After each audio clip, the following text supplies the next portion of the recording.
성부와 성자와 성령의 이름으로 아멘. 사도신경 함께 기도해 봅시다. 천천히 그 뜻을 생각하면서 전능하신 천주 성부 창조주를 저는 믿나이다. 그 외아들 우리 주 예수 그리스도님 성령으로 인하여 동정 마리아께 잉태되어 나시고 본시오 빌라도 통치 아래서 고난을 받으시고 십자가에 못 박혀 돌아가시고 묻히셨으며 저승에 가시어 사한 날에 죽은 이들 가운데서 부활하시고 하늘에 올라 전능하신 천주 성부 오른편에 앉으시며 그로부터 사한 이와 죽은 이를 심판하러 오시리라 믿나이다. 성령을 믿으며 거룩하고 보편된 교회와 모든 성인의 통공을 믿으며 죄의 용서와 육신의 부활을 믿으며 영원한 삶을 믿나이다. 아멘. 성부와 성자와 성령의 이름으로 아멘. 안녕하세요. 이 사도신경 지난 시간에는 전능하신 천주 성부 천지의 창조주를 믿나이다. 근데 중요한 것은 천지의 창조주를 저는 믿나이다. 저는이 굉장히 중요해요. 내가 믿는 게 중요합니다. 우리가 믿는다, 그 사람이 믿는다, 두 번째, 세 번째예요. 우리로 살아가는 것에 대해서 여러분들 이제 내려놓으시고 내가 살아가는 것, 내가 믿는 것에 집중하시는 것이 신앙의 가장 중요한 중심이다 하는 말씀을 드려요. 그럴 때 내가 믿는 믿음이 성장할 수가 있다는 말씀 드리고, 오늘은 그 외아들 우리 주 예수 그리스도님 이제부터 자세히 나갈 텐데, 일단 여기 보시면 예수 그리스도 하느님의 외아들 우리의 주님, 이건 뭐냐면 여러분 요즘에 마르코 복음 이렇게 좀 쓰시죠? 마르코 복음이 가장 예수님을 원형대로 만날 수 있는 복음이에요.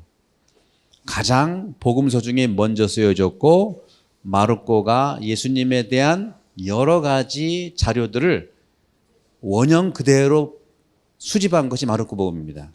마테오나 루카나 요한은 또 마테오의 방식, 루카의 방식, 요한의 방식으로 전혀 다른 문제예요. 내용은 유사하지만 전혀 달라요.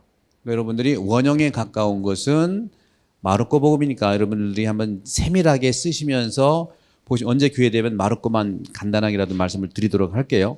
마르코 복음의 시작이 어떻게 쓰여 있죠? 마르코 복음 시작 그러면 쓰셨죠? 1장 1절 어떻게 기억나세요? 네. 기억나시는 분은 이제 세례 드리려고 했는데 하느님의 아들 예수 그리스도에 관한 복음의 시작, 이게 1장 1절이에요. 이제 기억나십니까? 네, 대답 좀 해보세요. 기억나시죠? 안 나요? 그럼 다시 한번 쓴 거 한번 떠들어보죠. 1장 1절. 시작이 굉장히 중요해요. 시작이 모든 거예요, 사실은.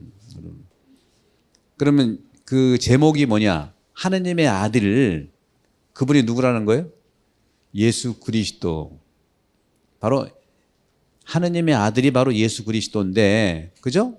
하느님의 아들 예수 그리스도. 그거 다 써 있어요. 자세히 보시면 돼요, 여러분들.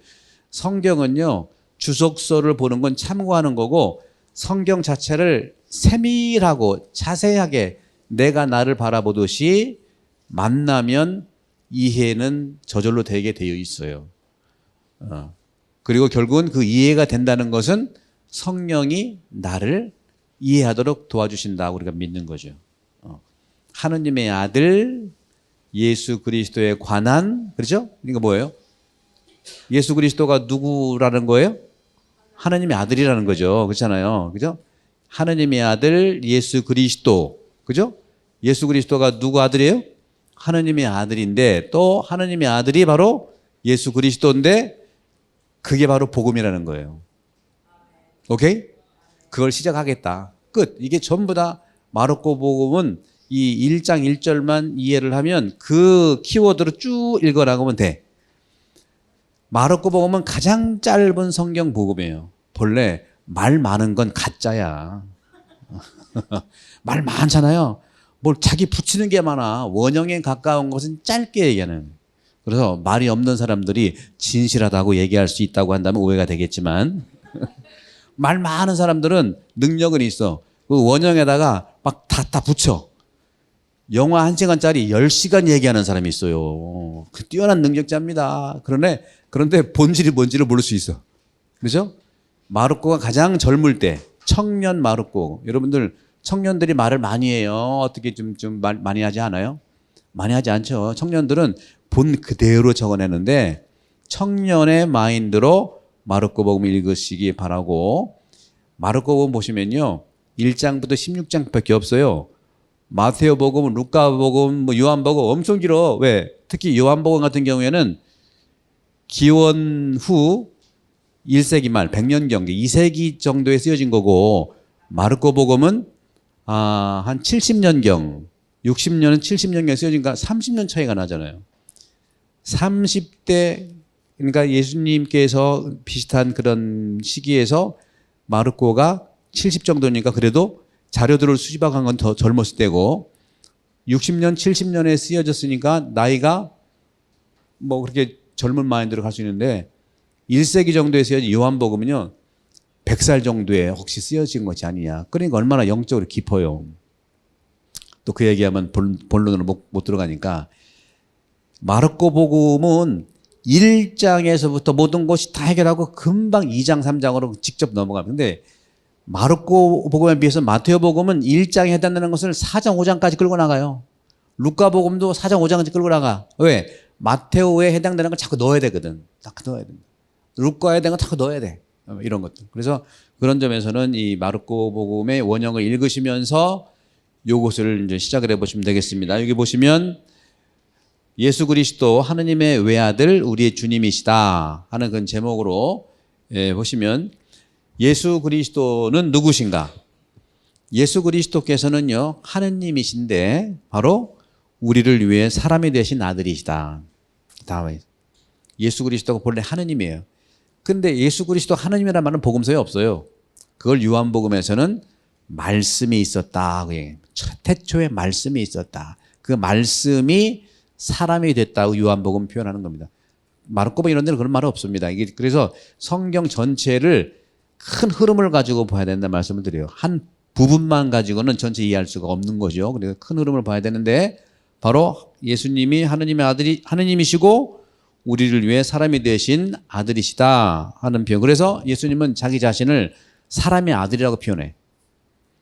하느님의 아들인데 본인은 사람의 아들이라고 표현해요. 그럼 우리 한국 사람만 이것을 이해할 수가 있어요. 이걸 어떤 거냐? 자기 자신을 비우어서 하시는 말씀이다 하는 걸로 우리가 알아들 수 있고, 그러면 예수 그리스도께서 참으로 하느님이신가? 예수 그리스도께서 참으로 하느님이시다. 성경 규제로 어디 나오냐? 바로 1장 1절도 나오고요. 마르코 복음 하느님의 아들 예수 그리스도에 관한 복음의 시작이라고 했잖아요. 그리고 요한복음 같은 경우에는 말씀이 태초에 있었다 하는 말이에요. 그 말씀은 하느님 태초에 있었다 하는 그런 말, 그 말씀이 바로 하느님 신성을 의미한다는 그런 이해를 할 수 있겠고, 그 다음에 왜 예수 그리스도께서 참으로 하느님이신가? 왜냐하면 예수님은요, 예수 그리스도는 하느님 아버지와 본질이 같으시고 같은 한 분이기 때문에 참 어려워요. 이 말은 성경에 나온 말이 아니에요. 이 말들은요, 성경 시대가 지난 다음에 1세기, 2세기, 3세기, 4세기 시간이 경과하면서 박해를 많이 받고, 박해를 끝난 그 시기가, 박해 끝난 시기 313년인데 313년 이후에 이 그리스도교가 정체성이 이루어지기 위해서 많은 공의회를 해요. 공의회는 뭐냐면 교부들이, 주교님들이 모여서 기도하면서 서로 의견들을 나누는 거예요. 싸우기도 하고 논쟁하기도 하고 신랄하게 합니다. 그 공의회에서 결정된 거예요. 이것은 325년과 381년과 431년과 451년 4개의 공의회가 굉장히 중요합니다. 325년, 381년, 431년, 451년. 325년은 니케아 공의회라고 하고 381년은 콘스탄티노플 공회라고 하고 431년은 에페소 공회라고 하고 451년은 칼케돈 공회라고 해요. 그 뭐냐, 다 지명 이름입니다. 니케아라는 지명에서 공회가 열렸어요. 또 381년에는 콘스탄티노플, 지금 이스탄불이죠. 거기서 공회가 열렸고 431년은 에페소라고 해요. 예? 터키, 지금 터키의 해안가에 거기서 451년은 칼케돈이라는 곳에서 열렸는데 이 4대 공회에서 모든 그리스도교의 삼위일체라든가 예수 그리스도에 대한 공회가 보세요. 예수님이 탄생해서 거의 450년 동안 걸친 교리가 그것도 삼위일체와 예수 그리스도에 대한 공의에만 400~500년 걸린 거예요. 하루 이틀 걸린 게 아니고. 그리고 지금까지 또 2000년 동안 수많은 또 교회는 그 시대의 사상과 사건을 통해서 계속 이 교리라고 하는 게, 믿음이라고 하는 이 선언이 계속 업데이트 되는 겁니다. 업데이트. 그런 데 대한 원형이 바로 복음서예요. 복음서 중에 제가 마르코 복음을 여러분 필사하고 또 이렇게 그 예수님을 만나러 하는 것이 여기 있는데, 마르코 복음은요, 공관복음 다 마찬가지인데, 공관복음은 마테오, 루카까지 마르코를 공관이라고, 공관 함께 들여다본다. 왜? 흐름이 비슷해서 그래, 흐름이. 그러나 결정적인 것은 특징이 다 다릅니다. 그런데 이 공관복음, 마르코나 마테오나 루카 특색이 다 다르지만 한 줄기로 신약 성경을 이해할 수 있는 키워드는 천국이에요. 예수께서는 천국을 선포했는데 그 천국이 어디냐? 저쪽이 아니에요. 이곳이 여러분 가운데 있는 게 천국이에요. 이게 하느님 나라가 다가왔다는 표현을 쓴다. 하느님 나라가 다가왔다. 하느님 나라가 뭐예요? 천국이지. 천국이 다가왔어. 복음서는, 천국은 여러분 가운데 있는 겁니다.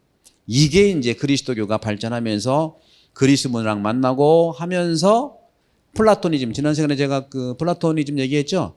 서양 철학의, 서양의 문화의 2000년 동안의 서양 문화의 모든 철학적 토대는 플라토니즘이라고 얘기했죠. 기억나세요? 네. 플라토니즘 뭐냐? 이쪽은 실제가 아니고 저쪽이 실제인데 실제의 반영이 이곳이기 때문에 플라톤 사상에 의하면 천국은 저쪽인 거야. 지금도 교회에서 플라토니즘만 강조하는 부분이 참 문제입니다, 이게. 우리가 사는 이곳은 허망하다 이거야. 그러니까 이곳에서 빨리 벗어나서 저쪽으로 가자는 거예요. 근데 예수는 이곳이 천국이라고 얘기했어요. 그럼 여러분에게 천국은 어디입니까? 여기서 시작해서 저쪽에서 완성하는 거지. 천국은 장소가 아니에요. 예수에 의하면. 물론 중세 때라든가 교회가 오면서 장소 개념으로 이해를 한 것이죠. 그러나 지금은 천국이 어느 곳이냐? 성서를 통하면, 물론 구약부터 오면은 천국이 장소 개념도 없지 않아 있어요. 왜? 지옥이라는 개념과 대비해 볼 때는. 그러나 예수께서는 천국은 바로 여러분 가운데 있는 시간과 관계된다. 시간. 그 시간이 인간의 시간이 아니고 하느님의 시간인데, 여러분 보세요. 시간, 타이밍이 굉장히 천국을 이해하는 열쇠예요. 시간. 여러분 마찬가지죠. 여러분, 인생을 살아가면서 시간이라고 하는 것은 직선의 의미에서 양의 시간은 인간의 시간이에요. 우리가 인간의 시간을 폄하한다는 게 아니에요. 그러나 여러분 인생을 살아오면서 뭐 30년 살았다, 20년 살았다, 뭐 60년 살았다, 그 시간을 돌아볼 때 다 기억나요? 그 기간의 그 시간의 그 길이가 다 기억납니까? 어떤 것이 기억이 나요? 굵직굵직한 어떤 상태, 자기의 터닝 포인트, 그 순간, 그죠? 기뻤던 순간, 힘들었던 순간, 그걸 가지고 성경은 때가 찼다고 하는 때를 얘기하는 거다. 때. 그 때야말로 천국을 맛볼 수 있는 때인데, 천국을 우리가 맛보기 위해서 다가온 천국, 하느님 나라가 다가온 그 천국을 만나는 것은 어디에 달려있냐면 회개하는 것에 달려있다. 공간복음이라든가 신약성경에 일관성이 있는, 물론 구약까지도 마찬가지지만 일관성이 있는 예수의 선포는 하늘나라가 다가왔으니까 회개하고 복음을 믿으라는 거예요. 이게 전부예요. 한마디로 얘기하면 공간복음, 예수가 얘기한 이게 가장 큰 가치면 이거 잃어버리면 안 돼요. 이거를 잃어버리지 말고 이걸 잊지 말고, 근데 많은 부분 이것보다는 뭐 기적 베푼 거, 뭐 눈뜨게 한 거, 뭐 마귀 쫓아낸 거, 기적에 너무너무 집착하는데 사실 예수님은 기적을 얘기한 게 아니에요. 천국을 얘기한 거다는 거예요. 천국. 여러분 너무 병에 치유하는 거라든가 또는 눈을 뜨게 한다든가 요술사로 예수님을 이해하면 우리가 예수님을 만나기가 쉽지 않아요. 어려워요. 못 만납니다. 만날 수가 없어요. 중요한 것은 예수님이 선포한 하느님 나라를, 다가온 것에 하나님 나라가 정말 이루어지려면 회개하고 복음을 믿는 건데, 회개가 뭐냐? 구약에서 얘기하는 회개를 얘기하는 게 아닙니다. 예수의 회개는 히란 말로 메타노이아라고 하는 건데, 메타노이아는 뭐냐? 생각을 바꿔라 하는 거예요. 생각을 바꾸면 천국이 우리 안에서 완성된다. 그럼 어떤 생각 어떻게 바꾸냐? 새롭게, 다시 말하면 새로운 질서를 받아들이라. 나의 생각과 그동안의 우리의 전통적인 그러한 어떻게 보면 완고함에 머물러서는 절대 새로워질 수 없다는 것이 천국에 다가왔다고 하는 예수의 선포예요. 그 새로운 질서라는 게 바로 병자 치유로 나오는 겁니다. 여러분들. 마르코 복음은요, 크게 여러분들 아주 얼마나 긴박한지, 마르코 복음 얼마나 속도가, 한국 사람 딱 맞아. 우리 빨라야 되잖아.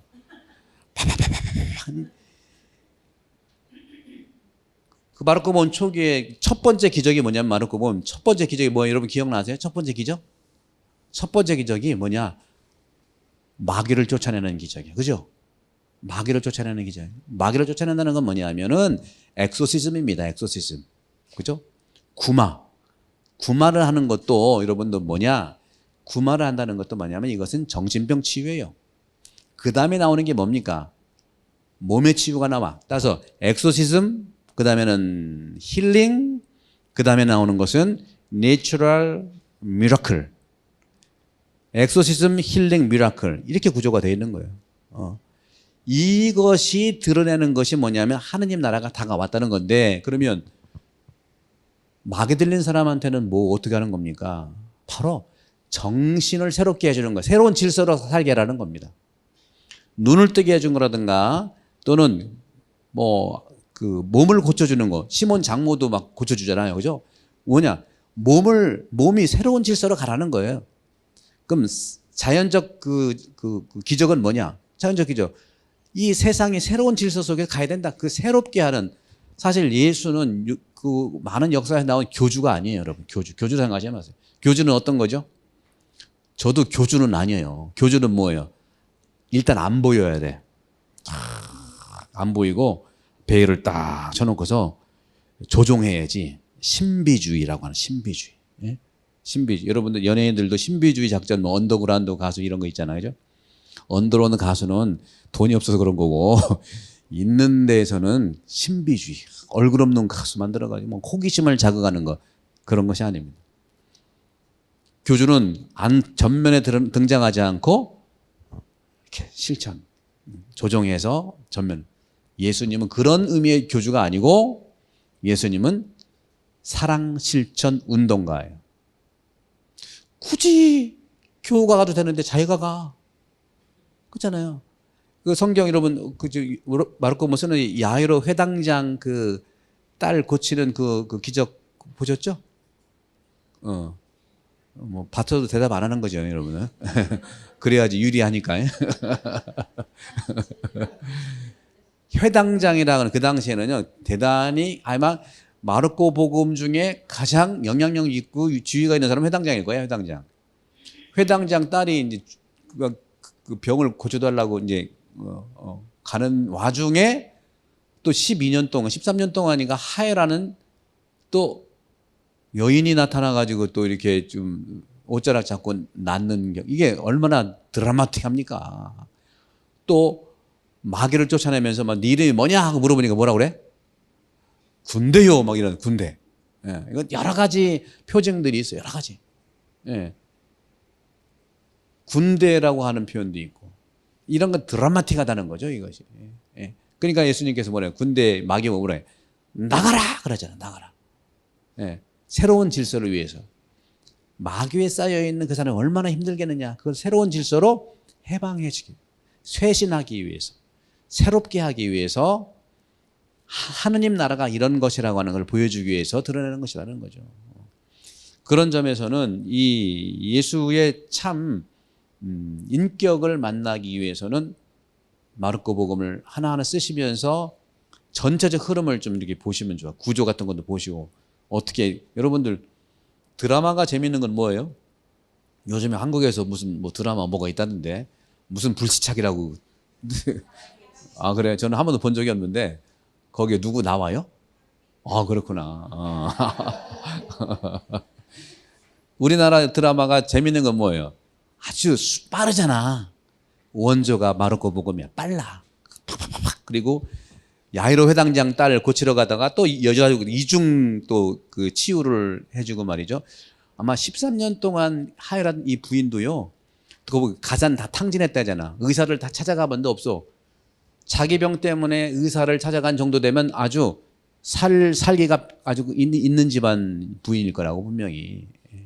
나이도 아마 비슷할 거예요. 13년 동안 뭐 알았다. 12년인가 13년은 알았다 그랬죠.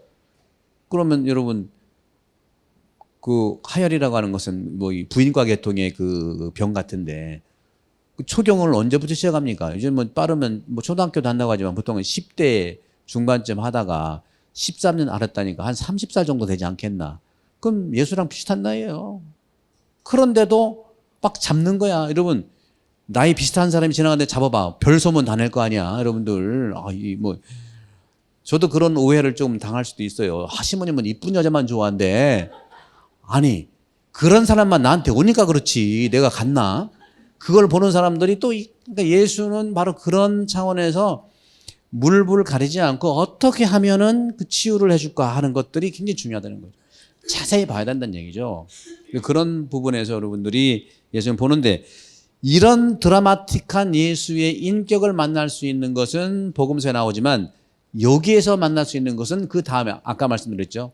300년, 400년 지난 예수님이 누구냐 하는 것에 대한 공의회에서 교리를 선포한 거기 때문에 딱딱해요. 그러나 이러한 설명이 가장 기초가 될 때 예수님도 이해할 수가 있다는 것이죠. 따라서 예수님은 천국을 너희 가운데에 있다고 했는데 그리스도교는 시간이 지나면서 천국이 어딨냐? 여기서 시작한 천국이 저쪽에서 완성된다 하는 두 가지, 저쪽이든 이쪽이든 하나의 나라로 얘기를 하고 이해를 해야 되는데 살아가면서 여러 가지 이유로 저쪽만 강조하는 사이비가 생길 수 있다는 거죠. 이게 문제입니다. 그러니까 교회라고 하는 것은 기본적으로요, 예수님 안에서 구세주를 만나고 그 만난 것이 천국과 하나가 되는 이런 통합적인 신앙이 돼야 된다는 건데 이건 여러 가지가 마찬가지입니다. 여러분들 신자가 되기 위해 오셨잖아요. 그죠? 오셨어요. 근데 경험상 새로운 가치를 배운다고 하니까 이제 계속 6개월 동안 주일에 2-3시간씩 오셔서 교리 받으시고 또 같이 나눔도 하고 미사도 하고 그래.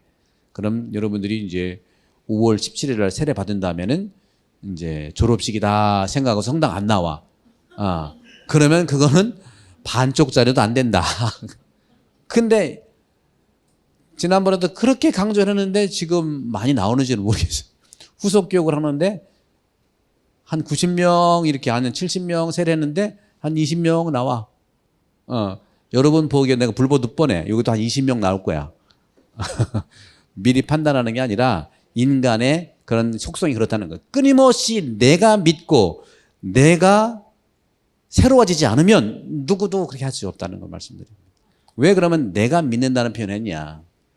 여러분들 그리스도교는 제가 뭐라고 그랬어요? 아는 종교고 믿는 종교고 결국은 사랑하는 종교라고 했죠.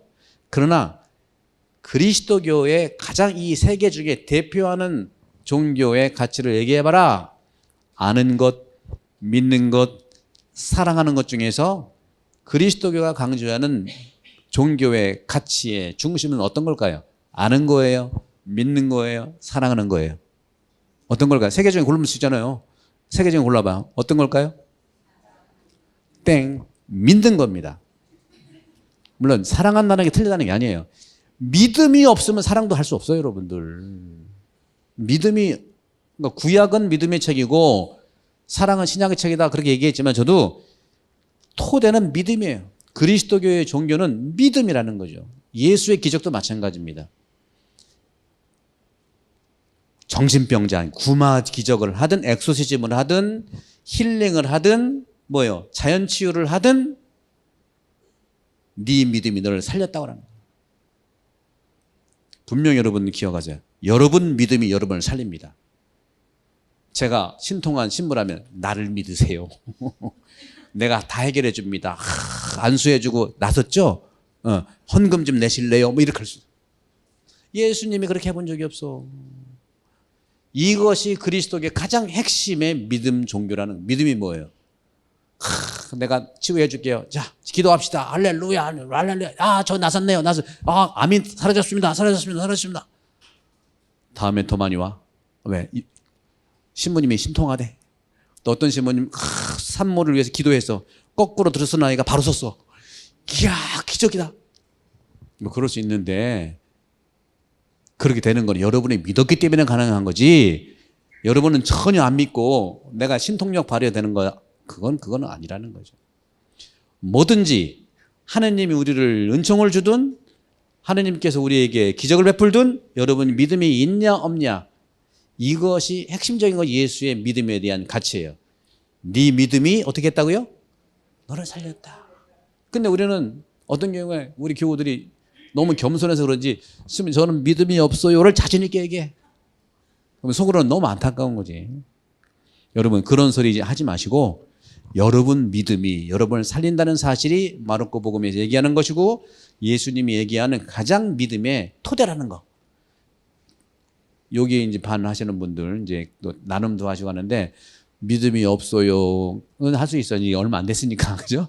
그러나 세례 받은 다음부터는 믿음 없다는 말씀은 자랑스럽게 얘기하지 마시고 여러분 믿음이 딸려 있다는 거예요. 여러분 믿음에 의해서 여러분들이 새로운 질서가 되느냐 안 되느냐. 그래서 그걸 은총이라. 은총은 다 주시는데 그 내려주시는 은총이 결국은 내 믿음을 통해서 열매를 맺는다는 거예요. 여러분 믿음이 상당히 중요하다는 말씀은 바로 예수의 가치, 제 얘기가 아니에요. 여러분 믿음이, 너의 믿음이 너를 살렸다 하는 말씀을 하신다는 거죠. 그런 점에서 34번 가다가 이제 많이 막혔는데 이런 점에서 예수님은 하느님이십니다. 본질이 같아요. 자, 35. 예수 그리스도께서는 항상 하느님이셨나?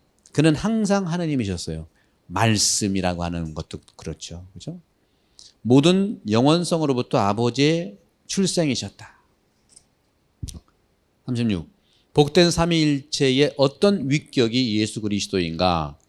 예수 그리스도는 복된 삼위일체의 두 번째 위격이다. 여기에서 나오는 것이 페르소나인데 페르소나는 person이라는 가치입니다. 인격성이라고 하는 것이 그리스도에서는 가장 중요해요. 인격성. 인격의 가장 중요한 것은 인격 존중이에요. 인격을 존중한다는 거. 성부, 성자, 성령. 두 번째 위격. 이거는 어떤 레벨의 순서를 얘기하는 게 아니에요. 1, 2, 3이라는 것이 숫자가 오늘 많고 적고의 순서가 아니듯이 예수 그리스도는 복된 삼위일체 두 번째 위격이시다. 다음에 예수 그리스도는 참으로 사람인가? 예수 그리스도께서는 참으로 사람이십니다. 그러니까 예수 그리스도는요 하느님이시고 사람이세요. 여러분들이 인생을 더 확대해서 살려면 예수님처럼 두 개의 본질을 가지고 사는 경계인으로 살아가길 바라요. 여러분들은 한국인이면서 호주에 사시잖아. 마찬가지. 호주의 문화도 완벽하게 알아야 되고 한국의 문화도 완벽하게 알을 때 경계 안에서 흔들리지 않고 살아갈 수 있다는 거죠. 쉽지 않죠. 그러나 목표는 분명합니다. 내가 어떤 것에 정말 더 보태야 되는지를 내가 성찰하고 알아야 된다는 것을 말씀드립니다. 다음에 38. 왜 예수 그리스도께서 항상 사람인가요? 예수님은 항상 사람이 아니었습니다. 말씀이셨고 하느님이셨잖아요. 왜냐하면 12월 25일 날 말구유에 아기 예수로 태어나셨잖아요. 그때 사람으로 오신 거예요. 예수님의 강생 때부터 오직 사람이 있기 때문에 사람으로 오셨기 때문이다 하는 말씀을 드리고요. 육화에 의한다는 것은 무슨 의미인가요? 강생으로 사람이 되셨다 하는 것이죠. 육화가 강생이에요. 육화, 플래시, 살이 됐다. 요한복음의 표현인데 말씀이 살이 되셨다. 요한복음은 살이라는 표현을 썼어요. 살덩이라는 것은 인간이 됐다는 것이죠. 하느님은 살이 없죠. 하느님 아들이 인간 본질로서 자신을 취했다는 것이 육화되신 뜻인데 바로 요한복음 1장 14절 말씀이 살이 되었다 하는 것과 같은 말씀이지요. 그 다음에 41항을 보면 예수 그리스도 안에 몇 개의 본성이 있나요? 위격은 하나예요. 여러분도 인격이 하나잖아요. 그죠? 인격이 두 개면 무슨 인격이에요? 이중인격이지.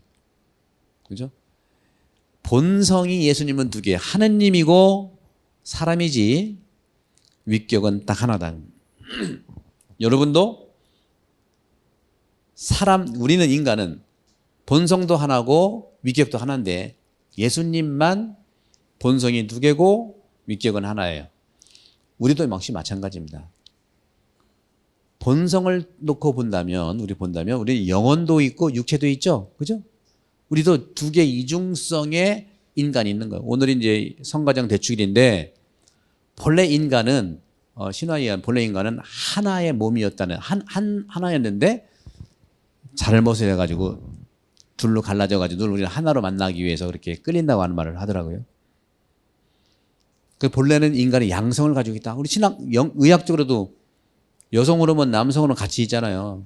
나이 들면서 남성들은 여성 호르몬이 더 강해지고 여성은 반대가 되고 그런 말씀을 하잖아요. 예수 그리스도 안에는 두 가지 본성, 곧 하느님의 본성과 사람의 본성을 가지고 계십니다. 42항 예수 그리스도 안에서 오직 한 가지 위격이 존재합니까? 네. 예수 그리스도 안에 오직 한 가지 위격, 곧 아들, 신성의 위격이 존재합니다. 이것들이 전부 다 325년, 331년, 431년, 451년 무려 3세기, 4세기, 5세기 가까이 걸쳐서 형성된 교리입니다. 이게. 다음에 43번 아들 하느님은 왜 사람이 되셨나요? 아들 하느님은 죄와 지옥으로부터 우리를 구원하고 하늘로 가는 길을 우리에게 가르치도록 사람이 되셨습니다.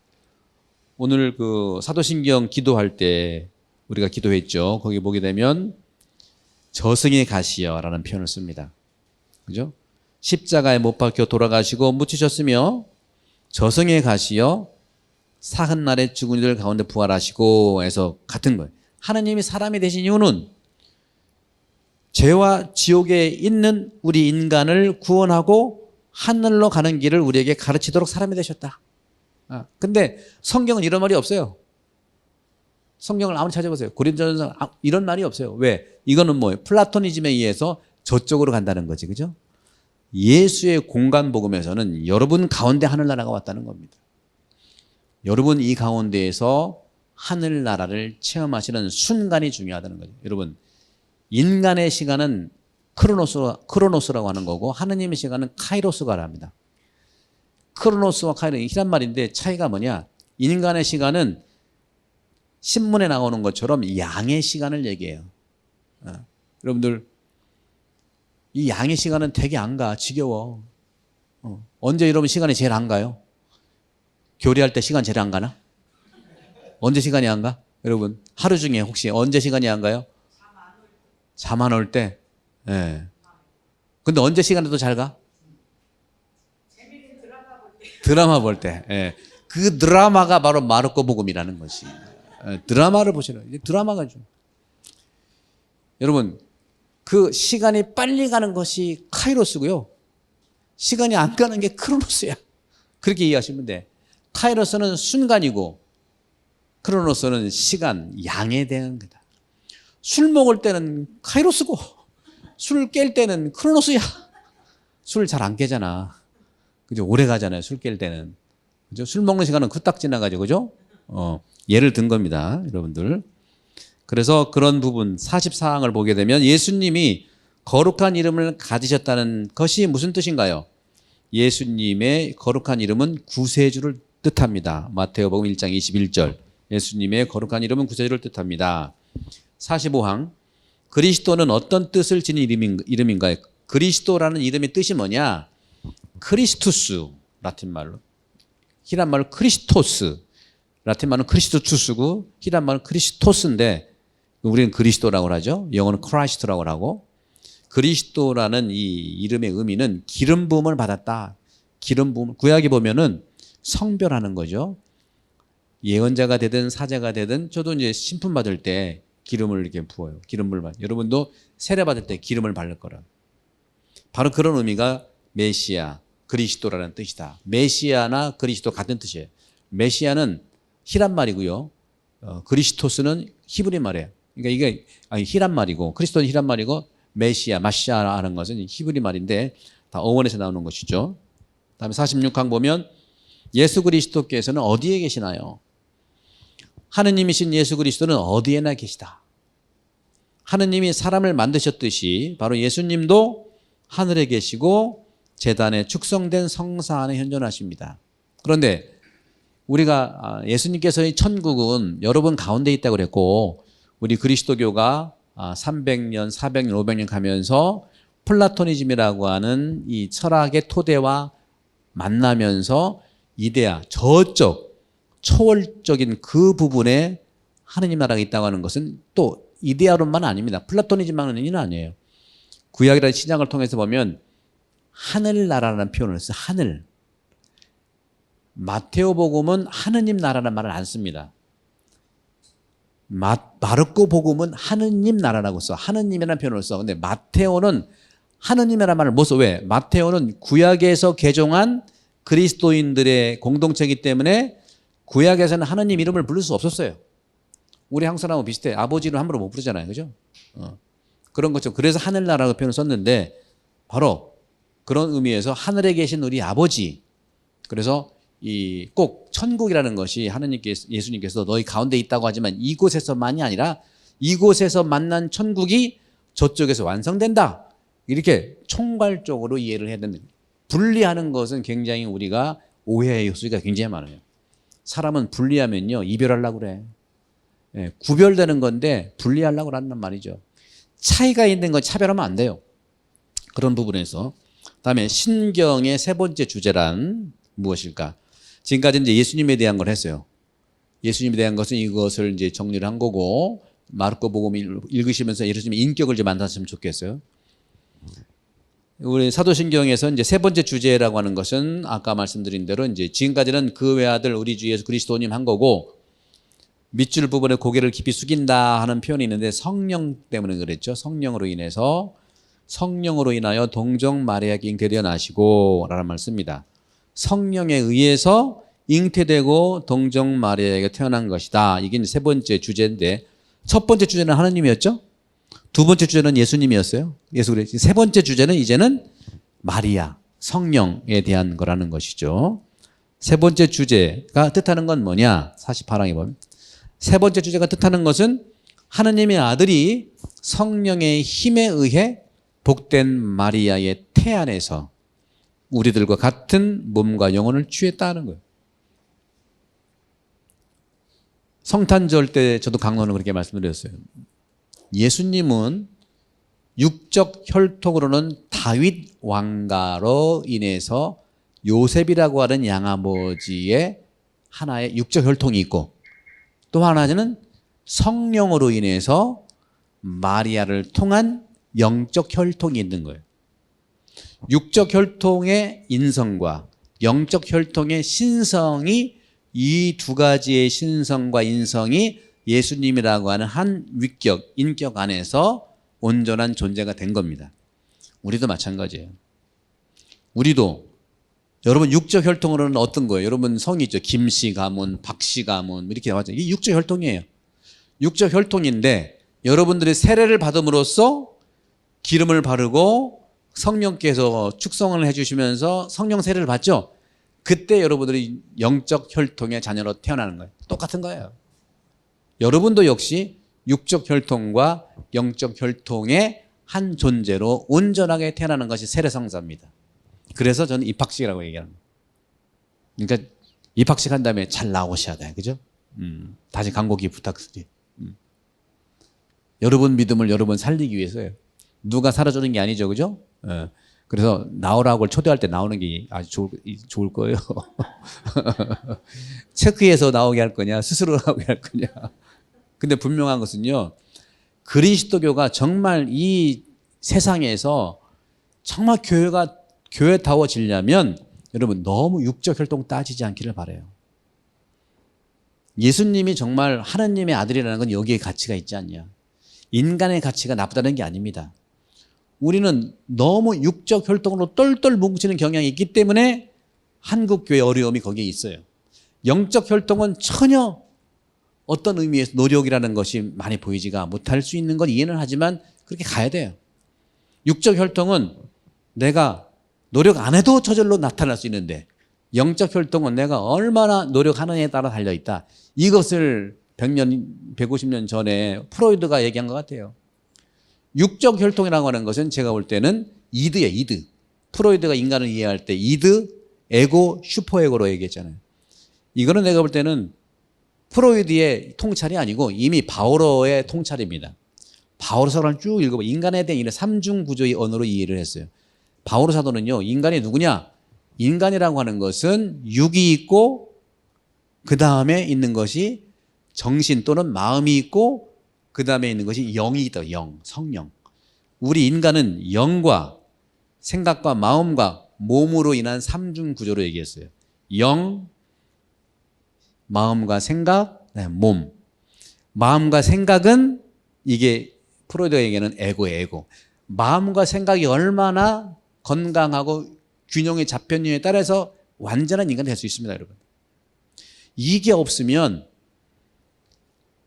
영 이상하게 되든지 이게 없으면 너무너무 본능으로만 살아. 이게 바로 얘기하는 거예요. 바로 이 생각과 마음이 중심이 돼서 영을 만나고 영성생활, 생각과 마음이 기준이 돼서 본성과 만나는 육신생활을 하는 겁니다. 이게 없기 때문에 이 두 개가 분리되거나 완전히 돌아버리는 거예요. 프로이드는 이걸 얘기한 겁니다. 이거는 프로이드가 먼저 얘기한 게 아니고 바오로 사도가 이것을 통찰을 했고 바로 예수 그리스도께서 복음서를 쭉 읽어보면은 영혼에 대한 문제, 마음에 대한 문제, 생각이 다 말씀하셨어요. 그런 부분에서 여러분들을 도와드릴 테니까 내가 나를 얼마나 이해하느냐가 굉장히 중요하고 여러분 생각과 마음을 새로운 질서 속에서 받아들이십시오. 이게 믿음이에요. 믿는다는 것은 내가 믿는 게 중요해요. 누가 믿는 거 참고만 하시고 내가 믿는 게 중요해요. 네. 그런 부분에 여러분들 이 봉사해 주시는 분들, 안내해 주시는 분 감사하게 해야 되는데 그분의 가치는 존중하되 여러분들이 찾아 나가야 돼요. 그분들이 이렇게 해라 저렇게 도와주는 거 참고하시고 여러분들이 해야 돼요. 그것이 상당히 여러분 믿음이 여러분을 살리는 거예요. 스스로 여러분들이 예수를 만나고 스스로 신앙을 키우면 진정한 천국을 살게 될 거라는 것을 말씀드립니다. 49항 예수 그리스도에게 지상에서 어떤 아버지가 있었는가? 예수 그리스도에게 지상에서 아버지는 없고 성 요셉은 단지 그의 보호자 또는 양아버지였다. 요셉이 참 불쌍해 그런 점에서. 요셉 성인이 좀 잊혀진 남자야. 3월달이 3월 25일인데 축일도요 사순식이라 뭐 별로 크게 하지도 않고 그러나 우리 한국의 아버지상 같아. 뭐 알아주는 사람도 없고 책임은 지고 오늘 여러분 이따 미사 때 보세요. 요셉이 얼마나 위대한지. 요셉의 위대성은요 어마어마합니다. 50항 우리 구세주는 어디에서 태어났는가? 우리 구세주께서는 다윗 왕도 베들레헴에 탄생하였다. 육적 혈통의 출발점이죠. 육적 혈통의 출발점이고, 다음에 영적 혈통의 출발점은 구유통입니다. 이게 양쪽이 다 마찬가지로 영과 이 몸이 이 에고라고 하는, 에고가 뭐냐면 여러분, 에고가 뭐냐면 생각과 마음, 여러분 에고예요. 그러니까 에고를 든든히 한다는 것은 생각을 든든히 하고 마음을 든든히 해야 돼요. 그럴 때 영과 본능은 잘 조화를 이룰 수 있는 것이죠. 그 훈련이 정신의학이라든가 심리의학에서 많이 하는데, 우리 그리스도교는 영적인 그런 가치로 우리를 이해할 수가 있다는 말씀을 드리죠. 52장. 우리 구세주는 무슨 날 태어났는가? 우리 구세주는 크리스마스 날 성탄절에 태어났다. 크리스마스는 어떤 거냐면 크라이스트 메스 오브 크라이스트, 그리스도의 미사예요. 그러니까 여러분 크리스마스를 하려면 12월 25일 날 미사 오시면 돼. 그게 성탄절이라는 말씀을 좀 드리고, 52번. 이제는 신경의 넷째 주제는 본시오 빌라도 통치 아래에서 고난을 받으시고 십자가에 못 박히시고 돌아가시고 묻히셨다. 역사 예수를 얘기한다. 역사에 살아있는 예수에 대한 성경에 자세히 나타나 있죠. 다음에 그리스도의 주요한 고통은 무엇이었나? 먼저 올리브 동산에서 고통을 당하셨죠. 피땀을 흘리셨죠. 두 번째는 기둥에 묶여가지고 채찍을 당하시고, 그 다음에 가시관도 씌움을 당하시고, 세 번째는 십자가를 메고 길을 걸으며 많이 넘어졌잖아요. 그죠? 결국에는 십자가에 매달려서 두 명의 죄수와 사이에서 죽음을 맞았다. 이게 예수님의 주요한 고통이에요. 이런 사실들을 성경을 쓰시면서 한 땀 한 땀 올리브 동산에서 고통, 피땀, 채찍질, 가시관, 이것을 자세하게는, 왜냐하면 예수님의 이 고문 기록이 아니니까 자세하게는 안 나오지만 여러분들이 상상할 수가 있겠죠. 그 말씀 틈새에 있는 것을 충분히 상상해 오시면 고통을 이해할 수 있겠다는 것이죠. 다음에 우리 주님의 주요 고통이 무엇이라 불렸는가? 이것을 우리는 그리스도, 예수 그리스도 순환이라고 표현한다. 패션, 순환이라고 표현한다. 그래서 마태 순환곡이라고 하는 그 성가도 있죠. 성가도 부분, 이런 내용들을 성가로 담은 거라고 볼 수 있겠습니다. 다음에 55. 왜 우리 구세주께서 고통을 당하셨는가? 이것이 이제 성경에는 이렇게 나오진 않아요. 성경에는 고린토전서 15장 3, 4절이 이제 바울의 복음입니다. 거기에만 어떻게 나와 있냐면 우리 죄를 위해서라는 말이죠. 그런데 성경에 보세요. 복음서에 보세요. 십자가 지시면서 내가 니들 죄 때문에 내가 죽는다, 그런 말이 없어요. 이것은 3세기, 4세기, 5세기에 그리스도교가 정체성이 확립돼 가면서 우리 죄를 위해 보상하고 우리를 위해 영원한 생명을 구해 사드리기 위해 고통을 받으셨다. 여러분 쭉 읽으면 이게 평범한 말 같지만 핵심이 되는 게 죄를 위해 보상을 해야 돼. 보상. 그 다음에 영생, 영원한 생명, 영생이잖아요. 영생을 위해서. 영생 어떤 거예요? 영생을 살려면 갚아야 되잖아요. 그죠? 구해서 사야 되잖아. 돈 주고 사야 되잖아. 우리의 영생을 누가 돈 주고 사야 돼. 뭐 돈이라는 건 그렇지만 예수님의 십자가의 그 희생으로 우리를 샀다는 거예요. 이게 굉장히 중요해요. 그래서 고통받았다. 그냥 고통받은 게 아니에요. 우리를 구원하시기 위해서. 근데 우리는, 저도 어렸을 때 예수님이 내가 얼마나 뭘 잘못했기 때문에 나를 위해 죽었냐, 뭐 그런, 이상하네, 난 잘못한 거 없는데. 그러니까 신학적으로 그렇고 세상의 죄가 그렇고 앞으로 살아가면서 그런 걸 볼 수가 있다는 말씀을 드립니다. 다음에 56. 예수 그리스도는 왜 우리 구세주라고 불리는가? 우리가 속죄됨을 위해서, 우리가 죄의 사함을 받기 위해서 치르는 값이 예수님의 귀중한 피 흘림이기 때문이다. 여러분들 자녀가 축구 경기를 하다가 공을 뻥 차가지고 공이 이웃집 창문 깼어. 꼬만데 돈도 없어. 그 창값을 누가 갚아줘야 돼? 누가 갚아줘? 애는 돈이 없거든요. 누가 갚아줘야 돼요? 부모가 갚아줘. 똑같은 거야. 우리가 창을 깼는데 예수님이 십자가로 갚아주는 겁니다. 그래서 이것을 희생이라고 표현하는 거, 그걸 보상이라고 표현하는 거예요. 근데 문제가 있죠. 내가 갚을 수 있는데도 갚아주면 안 되죠. 이게 우리 한국 분들이 이겨내야 될 부분이야. 내가 성인이 됐는데도 계속 부모가 갚아줘. 그게는 안. 그래서 이것은 뭐냐? 여기는 그렇잖아요. 대학교만 들어가면 네가 알아서 하라. 이게 그래서 그리스도교 문화가 토대가 됐기 때문에, 유럽 문화가요, 18세 때면 네가 알아서 한다는 거 똑같은 거예요. 이게 우리는 뭐 어디 잘못된지 모르지만 끝까지 죽을 때까지 다 하든지. 그러니까 마마보이라는 말이 나오고 빠빠보이라는 말이 나오고, 분명히 여러분들 부모가 돈 주는 이유가 또 있잖아요. 왜 줘? 받아 먹으려고 주는 거 아닌가 모르겠어요. 그죠? 기브 앤 테이크 그런 거 아니거든요. 그래서 그런 점에서 예수님은 우리의 어떤 그 보상을 요구하는 것이 아닌, 우리가 죄 중에 있을 때는 우리가 예수님이 기억 갚았지만 우리가 이제는 새로운 질서 안에서 내가 내 힘으로 누구를 도와주는, 따로 교회도 마찬가지. 이제는 모이는 교회에서 실천하는 교회가 돼야 돼요. 모이는 교회로 남는다? 썩어요. 역사 안에서요, 분명한 연구가 나왔어요. 상당히 많은 교인들이 모이는 교회는 분명히 문제가 많다는 것은 역사 안에서 결정이 된 겁니다. 많기 때문에 이제는 실천하러 나가야 돼요. 모이는 교회가 될 거냐, 그래서 흐름이 없어서 썩을 거냐, 실천하는 교회로 계속 새로워질 거냐, 거기에 달려 있는 겁니다. 모이는 교회에서 실천하는 교회, 이것이 교회의 예수의 가치라는 말씀을 드리고, 57항, 우리 구세주께서는 언제 돌아가셨나? 우리 구세주는 성금요일에 돌아가셨다. 다음에 성주간에 대한 여러분들 말씀 좀 드릴 거고, 우리 구세주께서는 어디에서 돌아가셨나? 바로 갈바리아 산에서 돌아가셨다 하는 말씀 드리고, 다음에 우리는 십자성호를 왜 하는가? 성부와 성자와 십자성호 하잖아요. 십자성호하는 것은 두 가지예요. 첫 번째는 삼위일체, 성부, 성자, 성령을 믿는 종교죠. 복된 삼위일체의 정신 안에 우리를 머물게 하는 거. 두 번째는 십자가상에 돌아가셨잖아요. 예수님이.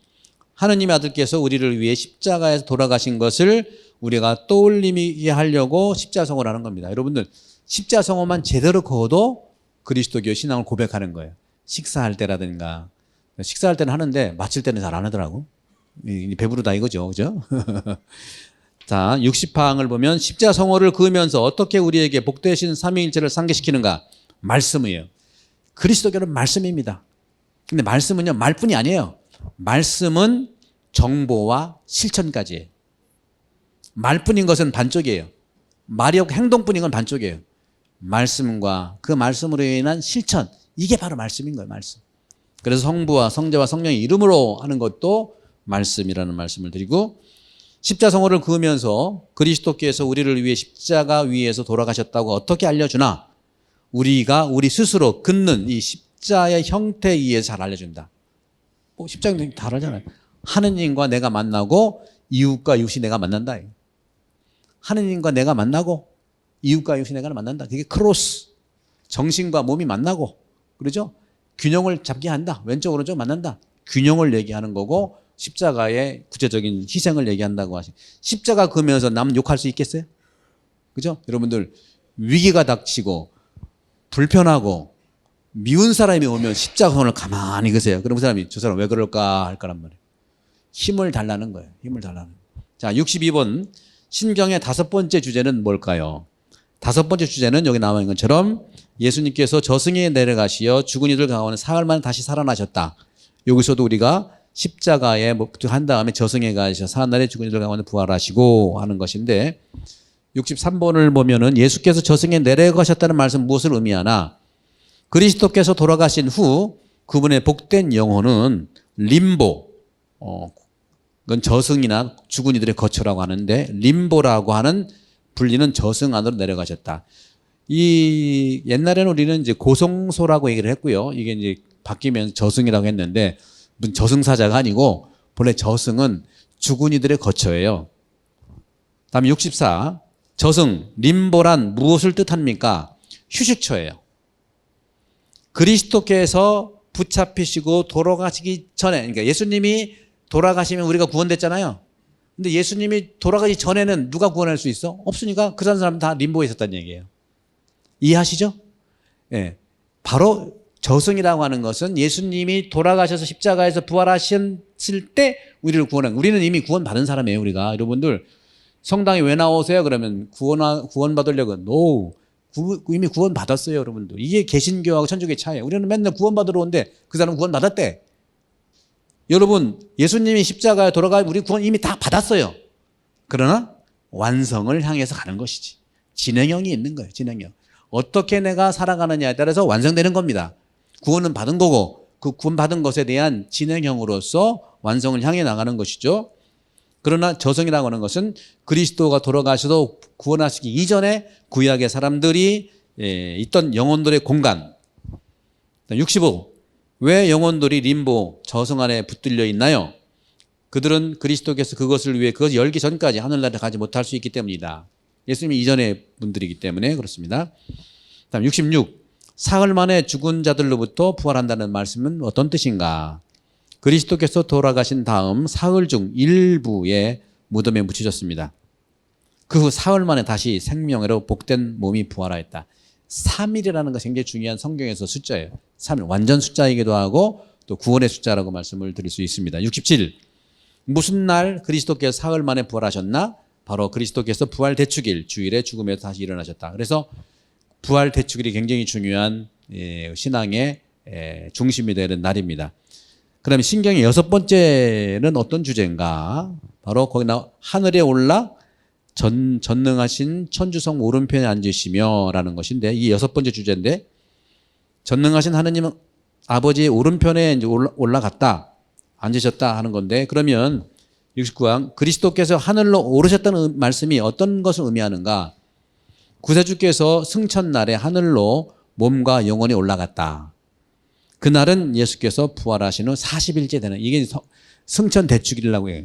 예수 승천 대축일. 부활한 다음에 40일 후가 승천 대축일이에요. 네. 자세한 의미는 여러분 세례 받으시고 이제 참여하시면서 아시겠고 70항 그리스도께서 전능하신 아버지 하느님의 오른편에 앉았다는 것은 어떤 뜻이냐? 하느님 아버지께서는 손이라는 계획이죠. 우리를 계획하시는 섭리. 근데 그걸 가지고 계시는데 하느님은 영이시기 때문에 하느님이신 그리스도께서는 아버지와 동등하시고 인간으로서 예수께서는 하늘 안에 있는 최고 높은 공간에 있다. 결국은 이 지상에서의 천국이 하늘과 만난다 하는 것이죠. 신경의 7번째 주제는 뭐냐? 7번째 주제는 그리로부터 산이와 죽은이를 심판하러 오실 것이다. 이건 종말론이라고 하는 겁니다. 종말론. 산이와 죽은이를 심판하러 오신다. 그러면 그리스도께서 언제 재림에 오시냐? 언제? 그리스도께서는 마지막 날에 인류 모든 이들을 심판하려고 마지막 날에 하늘로부터 다시 오신다. 그럼 그게 언제냐? 모른다. 그날 그 시간 모른다고 그랬어요. 그건 카이로스가 될 수 있겠죠. 그리스도께서 심판하실 것들은 무엇인가? 그리스도께서 심판하실 것은요, 우리의 생각들, 우리의 말들, 우리 행적들, 자주 음연을 소홀한 것들이죠. 미사할 때 내 탓이요 하잖아. 내 탓이요. 생각과 말과 행위로 지은 죄, 자주 의무를 소홀한 것. 맨날 우리가 하는 그것을 바로 심판할 거라는 겁니다. 우리가 단순히 내 탓이요 두드리는 습관이 아니고 말과 생각과 행적들, 의무들을 자세히 세게 들여다보는 성찰이 중요하다는 말씀드리고 74쪽, 74항 그리스도께서는 악인에게 무엇라고 말씀하셨나? 악인들.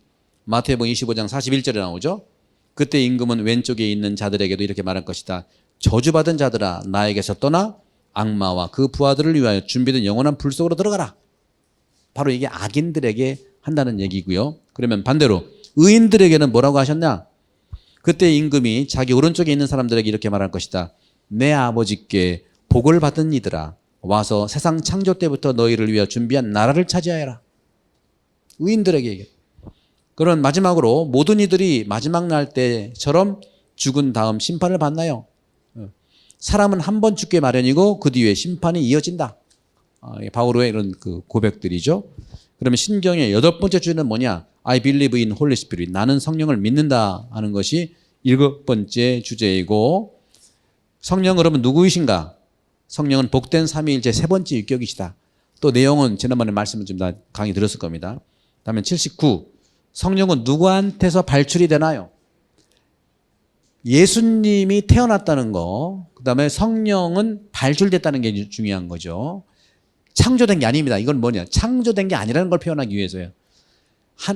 예수님이 태어났다는 것과 성령이 발출됐다는 것은 우리는 창조된 존재지만 그분은 창조된 존재 아니기 때문에 이런 표현을 쓰는 거예요. 나타났다, 태어났다, 발했다.